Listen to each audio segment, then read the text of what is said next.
Nabi. Kalau keturunan daripada keturunan bangsawan, keturunan raja-raja adalah daripada keturunan Yahuda.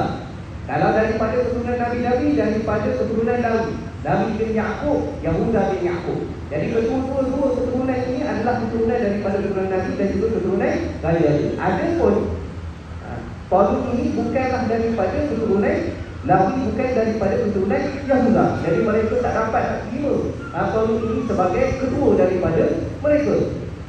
Kemudian Nabi Syawal kata apa? Wa qala lahum nabiyuhum inna ayatakum bihi an ya'tiyakum at-tabut fihi sakinatun min rabbikum wa baqiyatun mimma taraka alu Musa wa alu Harun tahmiluhu al-malaikah inna fi dhalika la'ayatan lakum in kuntum mu'minin.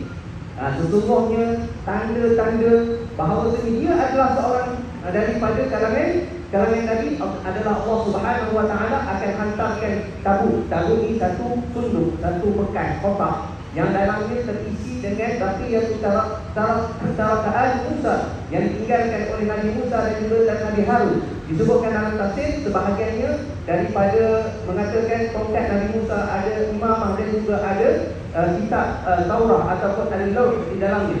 Ataupun Nabi Musa alaihi salam dan juga Nabi Harun alaihi salam. Jadi itu adalah diberikan kepada Talut. Dibawa dalam peperangan. Setiap kali dibawa dalam peperangan, maka Allah Subhanahu Wa Taala akan memberikan kemenangan kepada orang yang membawa tabut tersebut.